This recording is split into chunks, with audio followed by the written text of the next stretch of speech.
एक बार की बात है। एक गांव में रमेश और मोहन नाम के दो भाई रहते थे। बड़े भाई का नाम रमेश तथा छोटे भाई का नाम मोहन था। रमेश की शादी हो चुकी थी। उसकी पत्नी का नाम हेमा था। हेमा बहुत ही कुटिल स्वभाव की थी। वह हमेशा अपने पति से मोहन की बुराई करती रहती थी, लेकिन मोहन बहुत ही अच्छे स्वभाव का था। वह हमेशा ज़रूरतमंद लोगों की मदद करता था। वह जंगल में रहने वाले एक साधु को रोज़ फल व सब्जियां देने जाता था। एक बार की बात है। गांव में कई महीने तक बारिश न होने के कारण खेतों में सूखा पड़ जाता है, जिसके कारण खेतों में कोई फसल नहीं हो पाती है। फसल न होने के कारण उनके घर में अनाज की तंगी हो जाती है। एक दिन रमेश की पत्नी रमेश से कहती है, हमारे पास अब अधिक अनाज नहीं बचा है, जो था वो खत्म हो चुका है। इतना ही अनाज बचा हुआ है। इतने अनाज में हम तीनों का गुजारा कैसे होगा? दूसरी फसल तैयार होने में अभी कई महीने लग जाएंगे। क्यों ना हम मोहन को अलग कर दें, जिससे हमारा गुजारा आराम से हो जाएगा। फिर रमेश हेमा से कहता है, तुम सही कह रही हो। हमें मोहन को अलग कर देना चाहिए ताकि हम अपना गुजारा कर सकें। फिर वह मोहन को आवाज़ देता है। फिर उसकी पत्नी बताती है, मोहन घर पर नहीं है, वह कहीं बाहर गया है। लेकिन मोहन साधु के पास गया था। जब मोहन घर वापस लौटता है, तब घर पहुंचकर रमेश की पत्नी से कुछ खाने को मांगता है।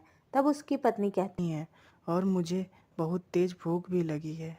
मोहन की यह बात सुनकर साधु बोलता है, बेटा, तुम चिंता मत करो, मैं तुम्हारे लिए कुछ खाने को लाता हूँ।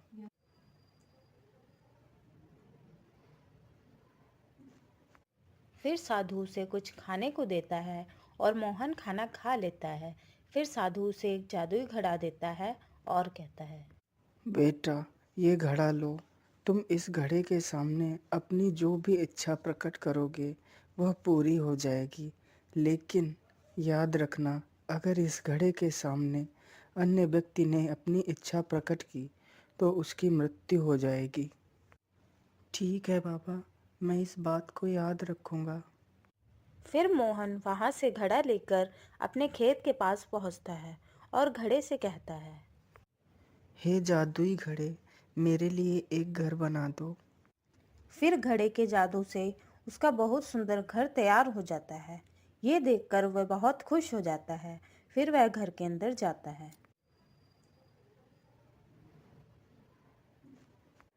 फिर रात को मोहन घड़े से कहता है, हे जादुई घड़े, मुझे बहुत तेज भूख लगी है, मुझे कुछ खाने को दे दो। जैसे ही मोहन खाना मांगता है, उसके लिए तुरंत एक खाने से भरी हुई थाली प्रकट हो जाती है। फिर वह खाना खा लेता है और सो जाता है।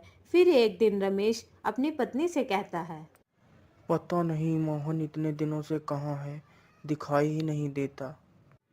फिर उसकी पत्नी कहती है, हमें क्या मतलब है, कहीं भी रहे।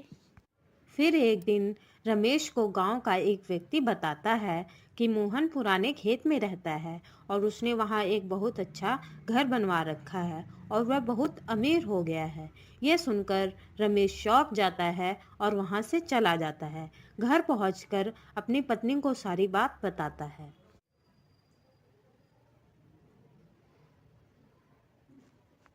फिर रमेश की पत्नी उसे कहती है, ये कैसे हो सकता है? इतनी जल्दी वो अमीर कैसे हो सकता है? अभी कुछ दिन पहले हमने उसे अलग किया था। फिर रमेश कहता है, हमें जाकर पता लगाना होगा कि वह इतना अमीर कैसे हो गया।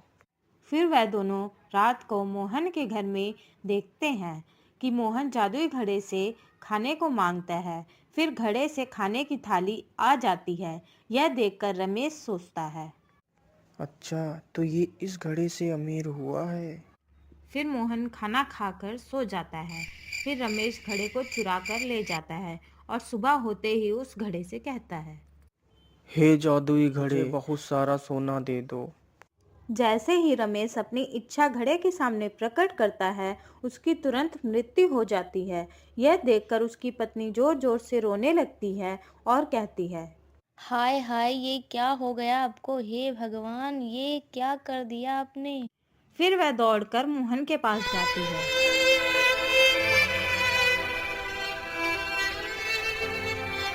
मोहन, ओ मोहन, सुनो। फिर मोहन देखता है कि रमेश की पत्नी उसे आवाज दे रही है। तब मोहन उससे पूछता है, क्या हुआ भाभी? तुम्हारे भाई को पता नहीं क्या हो गया है। वह यहाँ से तुम्हारा जादुई घड़ा चुरा कर ले गए थे।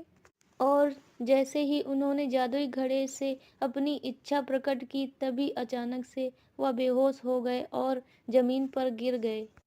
यह सुनते ही रमेश दौड़कर साधु के पास जाता है और साधु से सारी बात बताता है। फिर साधु उसे बताता है, जल्दी जाओ बेटा और उस घड़े को अपने हाथों से तोड़ दो। यह सुनकर मोहन दौड़कर वहां पहुंचता है और जल्दी से घड़े को उठाकर जमीन पर पटक देता है, जिससे घड़ा टूट जाता है। घड़े के टूटते ही रमेश जीवित हो जाता है और वह मोहन से कहता है, मोहन, मैंने तुम्हें घर से बेघर कर दिया, लेकिन फिर भी तुमने मेरी जान बचाई। मुझे माफ कर दो मेरे भाई। फिर वह तीनों हंसी खुशी साथ में रहने लगते।